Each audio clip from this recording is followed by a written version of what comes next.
موسیقي په اسلام او ساينس کې څلورمه به جنگ د عقیدې په زور او شور سره د موسیقۍ ستر زیانونه په ټولنه کې موسیقي اوس یو کسب او د ویاړ او توجه سمبول ګرځېدلی دی. العیاذ بالله. په مخکې وختو کې به موسیقي یوازې په غیر مسلمو ټولنو کې دود وه، خو افسوس چې اوس دا موسیقي په اسلامي ټولنو کې یو ځانګړی ځای لري او ځوان نسل نه دی خبر چې دا موسیقي و ټولنې ته زهر او د لاندیني عمده تاوانون لري. لومړی هغه اشعار چې د سرو سره ویل کیږي د ځوانانو په ذهنونو او دماغو کې ځای پیدا کوي او په هغه عمل کوي. کله په دې شعرو کې د نشهیي توکو ستاینه وي، کله د انجونو او په مجموع کې د ښځو د ښکلا انځور پکښې وي، کله بیا داسې بربنډتوب او د بېحیایي ولونه پکې نغښتې وي چې په مطلق اورېدلو سره یې انسان حیران شي، چې په مجموع کې ځوان نسل و لعنتي او د جنسي خواهشاتو و کندې ته غورځوي. ډېر داسې کسان په ځانګړي ډول سره مو ځوانان لیدلی دي او پوښتنه مو ورڅخه کړې ده چې ولې سګرټ او چلمس کوي یا نور نشهیي توکي استعمالوي یا شراب خورې؟ ځواب یې یوازې دا وي د دې چیزونو ستاینه پلانکي سندرغاړي کړې ده او یا هم د دې ستاینه په پلانکي غزل کې شوې ده چې په لنډ ډول سره موخه او هدف دا دی چې موسیقي د ځوان نسل د تباهي او ګمراهۍ سبب ګرځي او بس. دویم دا چې هر ډول موسیقي چې هر څوک یې اوري دا موسیقي یو خپل ځان او روغتیا ته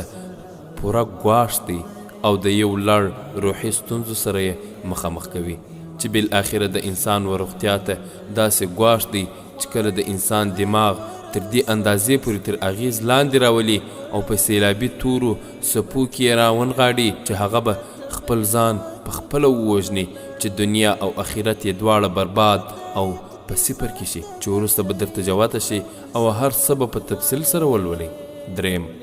موسیقي چې په هر نامه یا هر سرلیک لاندې وي، په هرو مراسمو کې وي او په هر بڼه سره وي، نو موږ خالق او مالک جل جلاله او د هغه خوږ استازي حضرت محمد رسول الله صلی الله علیه وسلم حرامه او منع کړې ده.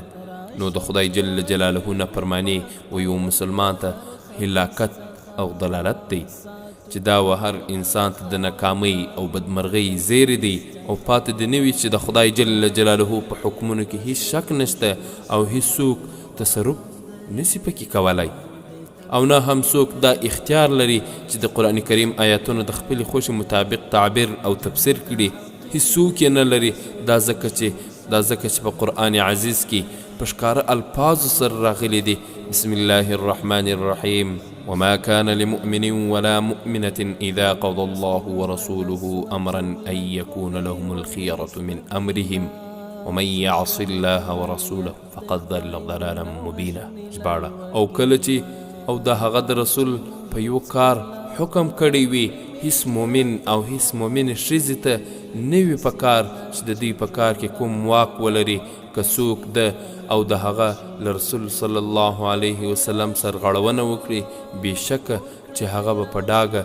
لار ورکي ګمراه وي. او که بالفرض یو څوک په ښکاره ډول سره د الله جل جلاله او د هغه خوږ استازي حضرت محمد صلی الله علیه وسلم د اوامرو څخه نافرمانی وکړي، نو قرآن کریم برملا او سپینه خبره کوي، لکه چې بیا الله جل جلاله فرمایي بسم الله الرحمن الرحيم لا تجعلوا دعاء الرسول بينكم كدعاء بعضكم بعضا قد يعلم الله الذين يتسلون منكم لواذا فليحذر الذين يخالفون عن أمره أن تصيبهم فتنة أو يصيبهم عذاب أليم. ژباړه ای مسلمانانو، په خپل منځ کې د رسول بلل لکه ستاسې په خپلو منځو کې د یو بل بلنې غوندې مه ګڼئ. په تاسو کې هغه خلک ښه پېژني چې یو بل ته ځانونه پناه کوي او غلي غوندې پس کېدلو وځي، نو د رسول الله صلی الله علیه وسلم له حکم څخه سرغړېدونکي باید